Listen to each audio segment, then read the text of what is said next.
Meeting to order with the Pledge of Allegiance.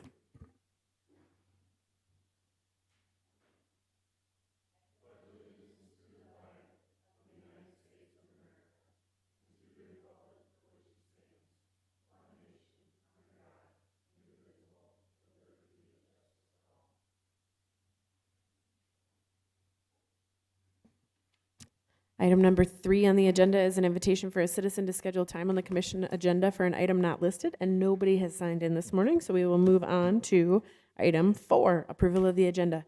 Is there a motion to approve? Second. Any discussion? Hearing none, all those in favor signify by saying aye. Aye. Any opposed? Same sign. Motion carries. Item 5 is regular business, our canvass of the November 8, 2022 general election. I will hand it over to Lori and Jenna.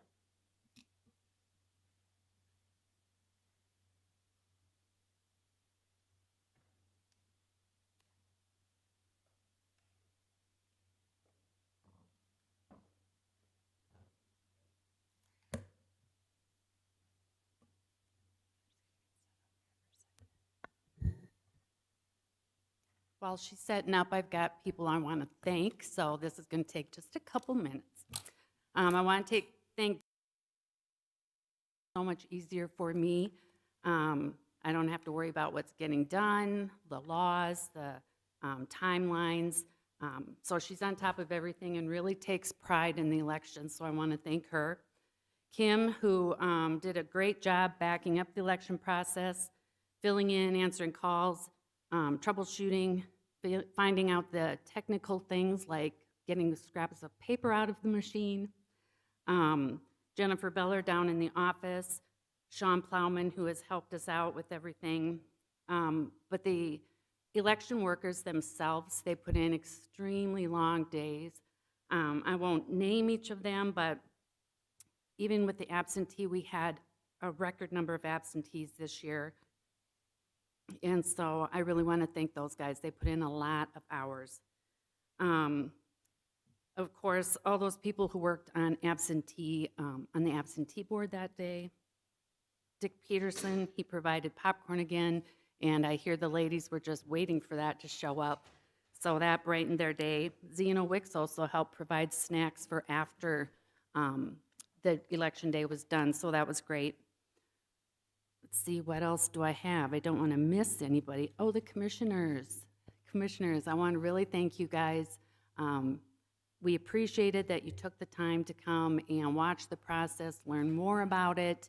I really think we have a good routine and a good system here. We did have one voter who tried to vote twice, and the system caught it like we wanted it to, so that was a good test. It's been just a very scrutinized, very stressful election, but we didn't have any problems, and it went on really smoothly, so thank you guys for your support in that. All right, Jenna Bird, the Senior Finance Assistant and County Election Supervisor. I just created just a short presentation just kind of before we go into the recap sheets. I'm more of a visual. So for the Election Day volunteers, we had roughly 53 people were needed to make this day happen and to make it run as smooth as it did. We had absentee voting going on. That was 46 days. And then we had 8 polling locations on Election Day. We had 3 polling locations in the city of Brookings. And then we had 1 polling location in the city of Aurora, city of Elkton, city of White, city of Bruce, and the city of Volga. We had 12,606 ballots cast in Brookings County. Of those, we had 4,934 absentee ballots cast. On Election Day, we had 7,672 ballots cast. I had 5 provisional ballots. None of these were eligible to vote in the election, and I have investigated those already, and all of those voters have been notified. We had 20,292 active voters. making this year's election a voter turnout at 62%. This graph just kind of shows you how many ballots were cast for election day and then absentee. 39% of the ballots cast were absentee and 61% were cast on election day.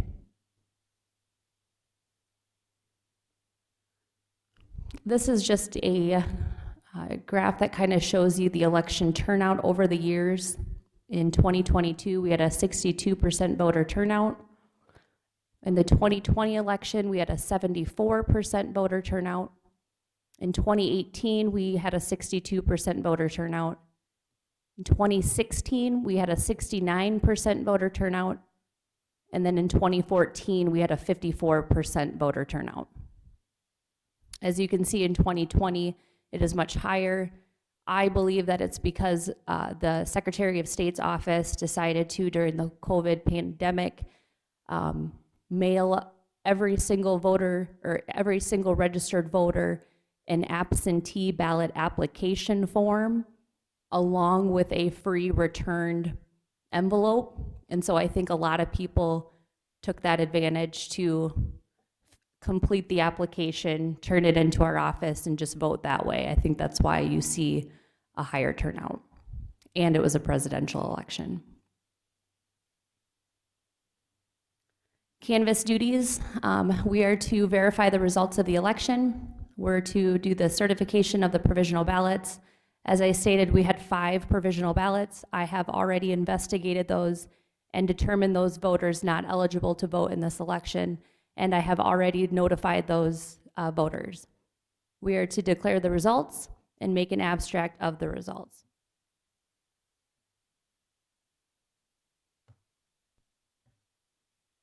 So I think at this time we'll just move right into showing you guys the recap sheets.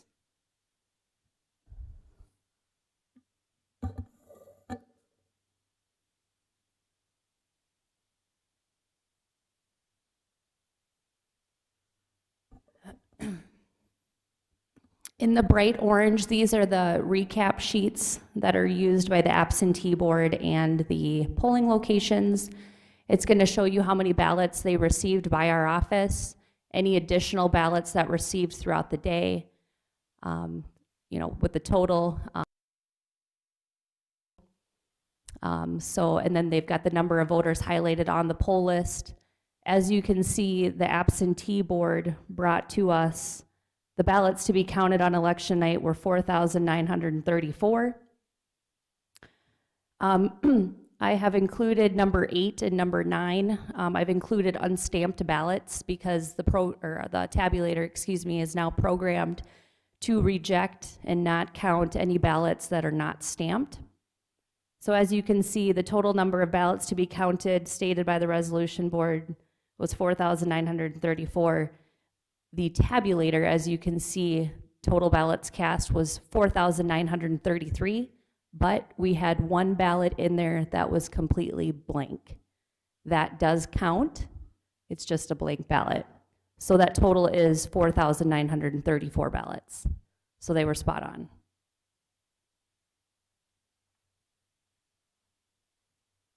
We'll move into the activity center.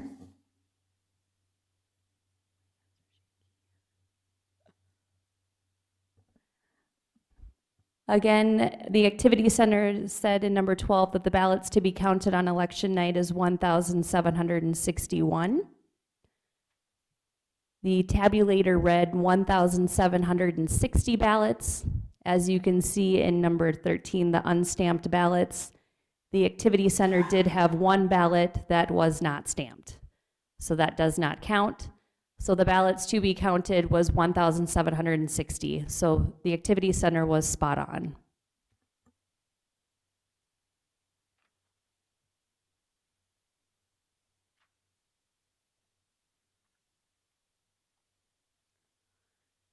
The next one is Bethel Baptist. Bethel is our busiest location in Brookings County. They had ballots to be counted on election night. They claimed that they had 2,036 ballots cast. Our tabulator read 2,037 ballots cast. So there is one discrepancy. That could be a miscount, in counting up the unvoted ballots at the end of the night. It could be that they were accidentally given 2 ballots instead of 1, and maybe that voter didn't catch it. I mean, there could be a number of different reasons, but they're within 1, so we're still okay by statute.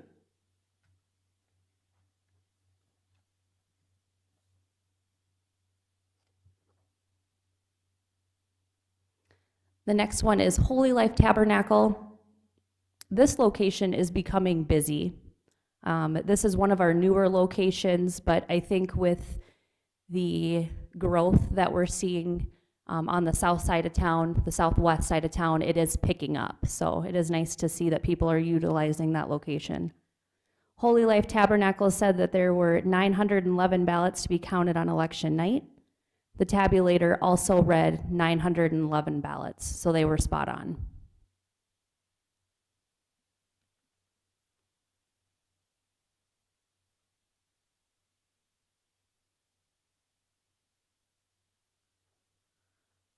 The next location is Aurora. The ballots to be counted on election night given to us by Aurora, they said that there were 549 ballots to be counted. The tabulator also read 549 ballots processed. So they had, and they also had, I should also note that they had 0 unstamped ballots, and they were spot on.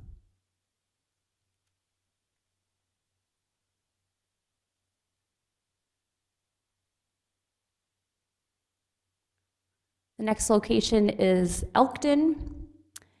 Elkton had said that there were 355 ballots to be counted.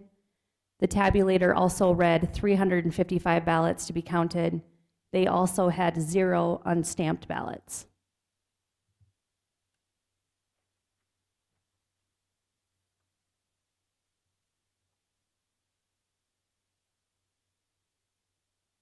The next location is the City of White.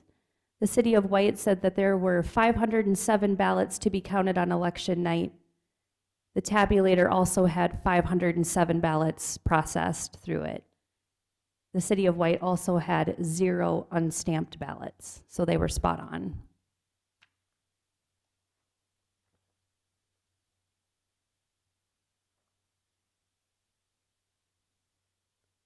Our next location is the City of Bruce. The City of Bruce noted that there were 391 ballots to be counted on election night. The tabulator also read 391 ballots to be counted. They had 0 unstamped ballots, so they were spot on.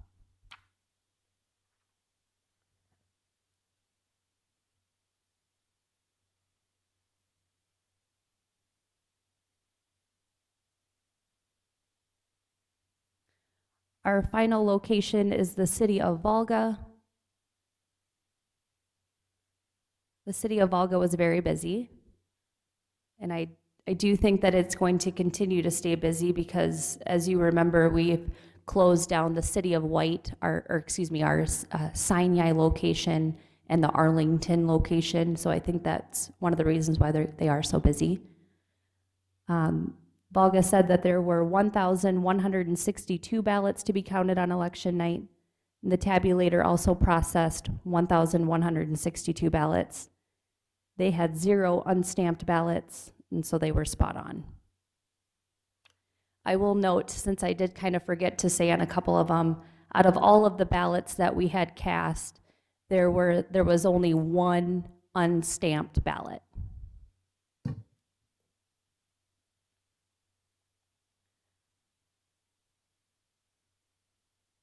I obviously, after a long night of election, could not do my math.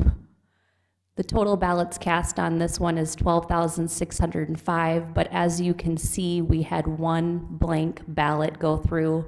It still counts, so that total really is 12,606. As you can see, I didn't add those together.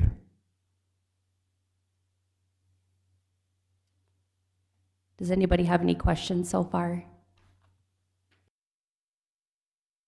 5 provisional ballots that were disallowed. What was the reason for the disallowance? So those voters claim to be registered to vote. We cannot find them in the voter registration system. I've investigated through like the DMV to see if maybe they had registered to vote there. Most of them on their application checked the box, do not use this information to register to me to vote, or I do not want to register to vote. There was one provisional ballot, so that was 4 of them.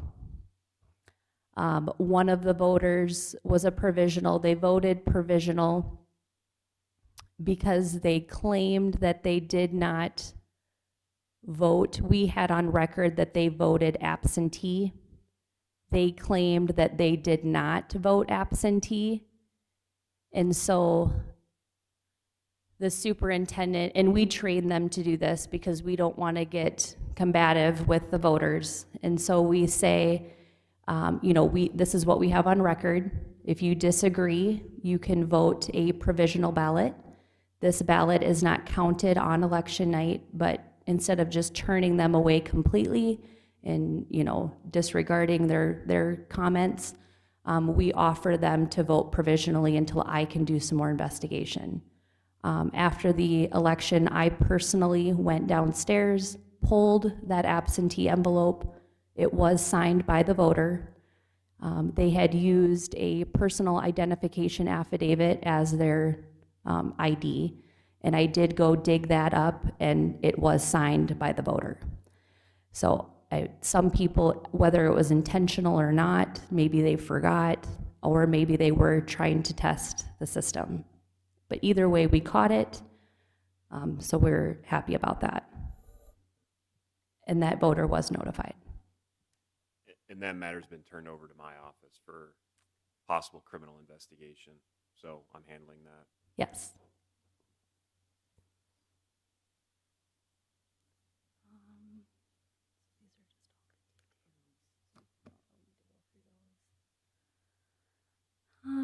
I did provide each of you your own copy up there so you didn't have to look at the screen, but we'll just go over the results.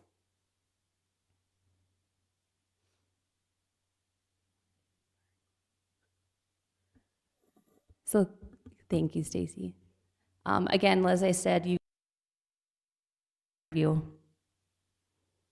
for United States Senator, we had Brian L. Bangs running as a Democrat with 3,816 votes. Tamara J. Lesnar running as a Libertarian. She had 545 votes. John R. Thune, Republican, with 7,990 votes.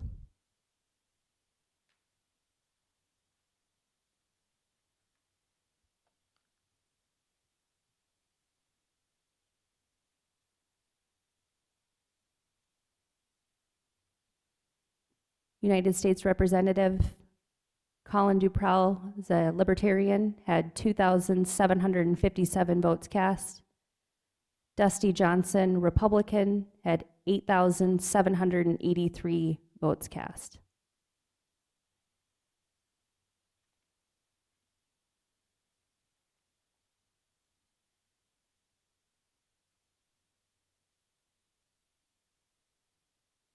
Governor and Lieutenant Governor, Jamie Smith and Jennifer Kientz, if I butcher the names, I apologize. Democrat, had 5,096 votes cast. Tracy Quint and Ashley Strand, Libertarian, had 357 votes cast. And Christy Nome and Larry Roden, Republican, 6,974 votes cast.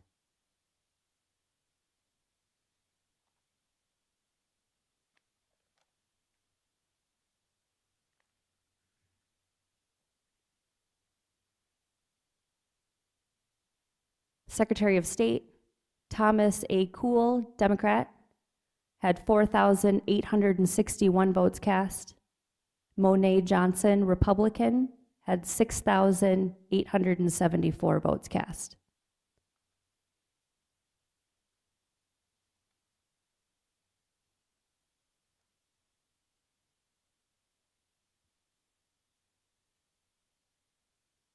Attorney General, there was only one.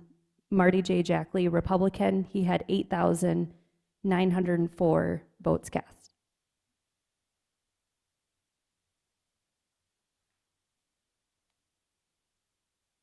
State Auditor, Stephanie Marty, Democrat, had 4,246 votes cast. Renee Meyer, Libertarian, had 709 votes cast. And Richard Satgast, Republican, had 6,602 votes cast.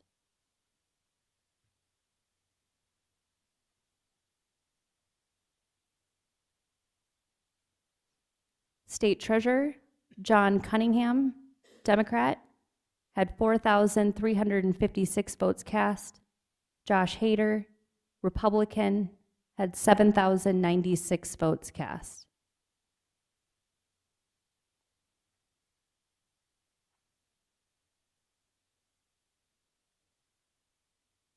Commissioner of School and Public Lands, Timothy Azur, Democrat, had 4,329 votes cast, and Brock Greenfield, Republican, had 6,965 votes cast.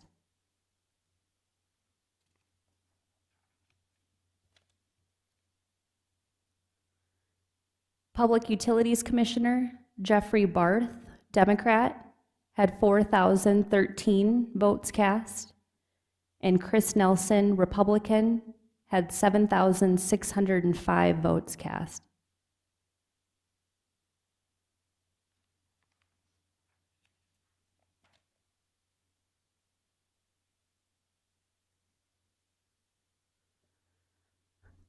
For State Senator in District 7, we had only one. Tim Reed, Republican, had 6,263 votes cast. And for State Senator District 8, we had only one. Casey Crabtree, Republican, with 2,506 votes cast.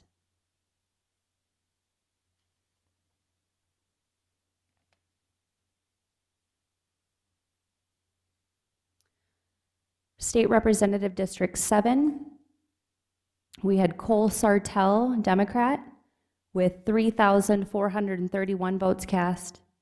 Melissa Hierman, Republican, with 4,461 votes cast.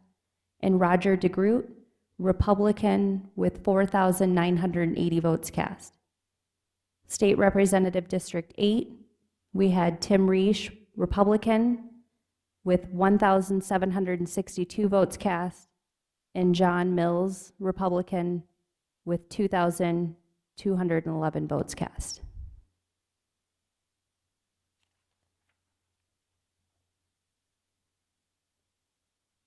For Sheriff, we had Jeff Collars, Republican, with 4,802 votes cast, and Martin Marty Stanwyck, Independent, with 7,141 votes cast.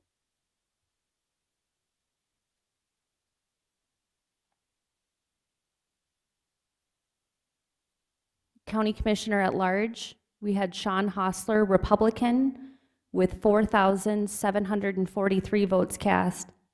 Gretchen Weibel, Republican, with 3,795 votes cast. Kelly Vanderwall, Republican, with 6,982 votes cast. Timothy P. Bauer, Independent, with 3,456 votes cast.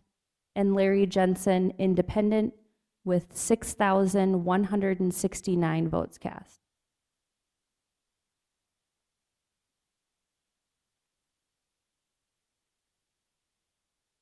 Judge of the Circuit Court, Position A for the Third Circuit, we had Carmen Means. These are all non-political. These are 5,290 votes cast.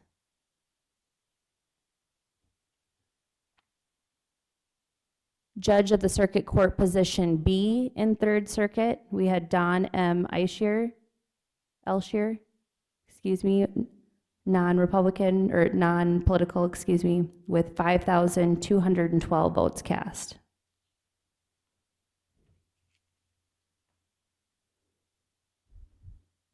Judge of the Circuit Court, position C in the Third Circuit, we had Kent A. Shelton with 5,010 votes cast.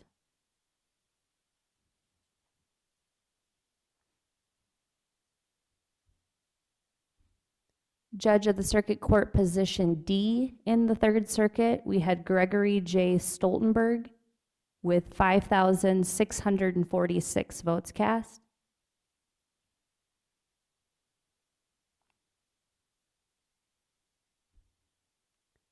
Judge of the Circuit Court, position E in the Third Circuit, we had Robert L. Spears with 2,699 votes cast, and Michael R. Moore with 2,862 votes cast.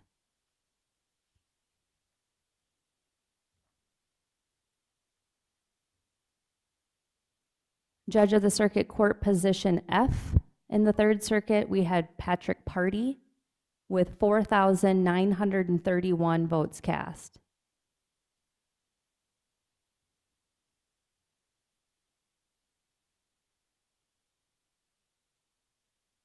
Supreme Court Justice retention, shall Justice Patricia J. Devani, representing the Third Supreme Court District, whose term expires January 1, 2023, be retained in office. There were 7,787 votes saying yes, and 1,788 votes saying no.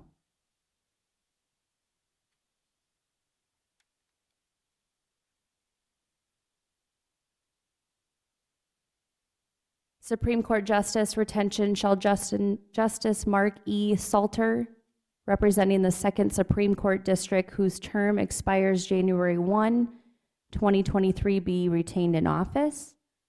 7,694 votes said yes.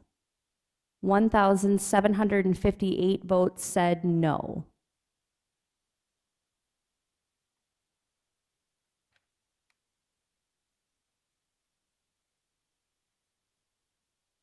Constitutional Amendment D, an initiated amendment to the South Dakota Constitution expanding Medicaid eligibility.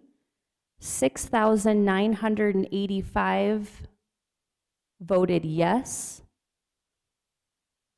for the amendment, and 5,003 voted no on expanding the Medicaid eligibility.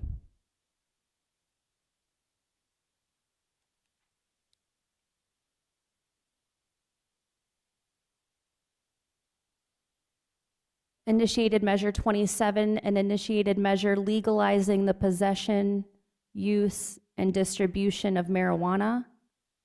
6,239 votes said yes to legalizing it. 5,999 voted no on legalizing.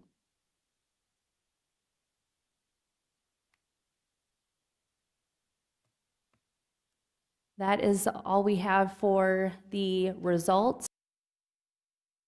In my office, if any of you are, or in our office, if any of you are interested on seeing the overs and unders, we do have the detailed, and I also have a list of all the names who have voted absentee and at the polls for you to see in the office. Are there any questions?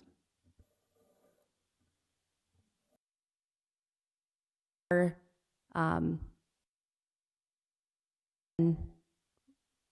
the race. So there's two people, let's say there's 3 county commissioners, or there's more votes cast than what you're allowed. Yeah, positions allowed. Same for the unders. Any other questions for Jenna?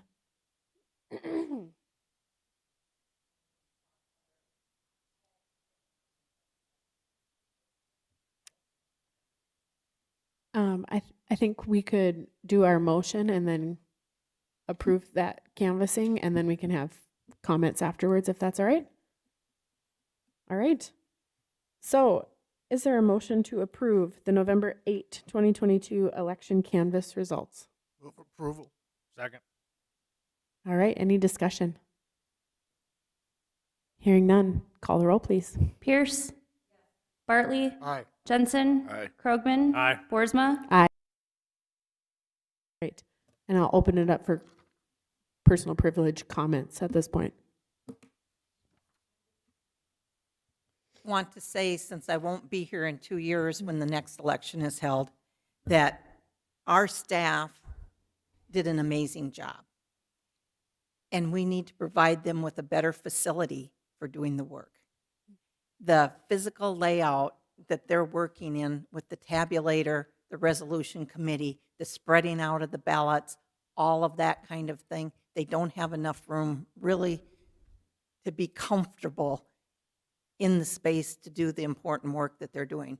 And that's something that I'm hoping the next commission will take a look at before the election in 2024. And I think probably we should be doing that in this room. And that I know that we have I'm just making this suggestion, it's going to be up obviously to the next commission, but the issue is that the city always has that first Tuesday in November, they have a meeting in this room. And I think if we reached out well in advance and asked them either to schedule that meeting for the next Tuesday, which maybe they could do, or in the community room, something so that the space could be available, and maybe there's some other space that would also work, but it is too cramped. It gets excessively warm in that office during the time that they're working. That's not good for our staff, it's not good for our resolution board, and it's really bad for our tabulator. So I just encourage the next commission to look at how we can better fix the physical surroundings for the count of the ballots. And then the other thing, Commissioner Bartley will tell you this, we went to the tabulator test on Monday, and it's just amazingly interesting, and I would encourage everybody to do that if you haven't done that. But we use a dot matrix printer, and Jenna can tell you why it has to be dot matrix. She explained that to me, but I'm not techie enough to be able to tell you that. But it is on the cabinet underneath our tabulator. So when that dot matrix printer, and all of you maybe remember having a dot matrix printer, how those pages with those little holes don't always line up right, and then you got to pull things out and re-put it in. Okay, when that happens, Jenna lays down on the floor, curls up behind the cabinet with the tabulator. I'm just going to tell you that I would not be physically able to do that. We're lucky she's so flexible, but we need to find a better way to house that dot matrix printer, in my opinion, for purposes of using it because it runs nonstop during the tabulator count. If that paper gets caught, there are problems. So there are some things like that I noticed as I watched the count, and I just want to leave that to those of you that are staying on the commission and the new commission members to maybe look at what we can do to make that better for the next election. Great, thank And you. thank you for all the work you guys did. I mean, they just worked like beavers. It was amazing. Thank you. Yes, congratulations. It went smoothly, and it's because of you guys' hard work, so thank you very much. Thank you. Very much so. Thanks, Jenna and Lori. I mean, the office ran super smoothly in spite of all of the extra eyes and pressure and all of that, and all of the voter precincts. I heard nothing but glowing remarks about people's interactions with our poll workers, about the efficiency with which they were able to get through. It was all positive, everything that I heard that whole day. So thank you so much for all your hard work. Thank you, guys. Yeah. If there's nothing further. I have one quick reminder. Oh, go ahead. Next Tuesday, we have a commission meeting, regular commission meeting at morning. Remember, if it's not on your calendar, 6 o'clock, that Tuesday night, the city council to start going through the joint jurisdiction ordinance. There's one thing that you'll see when the agenda will come out later today. You will, as a county commission, approve a resolution approving like the city's land use plan, and they're going to do vice versa. So there'll be a couple of resolutions, and then it'll be the first reading of the ordinance itself. So So we're doing the approval of the land use plans, not at our regular meeting, but in that evening meeting? Correct, because that needed to be done at the joint session as well, where you each do each other's by resolution, so, Okay. yeah. Everything. I have, Everything is that night. I'm gonna be coming in right at the end because I have a joint growth partnership BDC joint meeting at 4:30 to 6 o'clock. So I'll be coming in right at 6. Right at 6, okay, yeah. The meeting is scheduled to start at 6 with the joint session, get that done, and then the city council has a special session after that, so. Anything else? Hearing none, I take a motion to approve. Adjournment. Yeah, sorry, a motion for adjournment. Move adjournment. Second. Any discussion? All those in favor signify by saying aye. Aye. Any opposed, same sign. We're adjourned.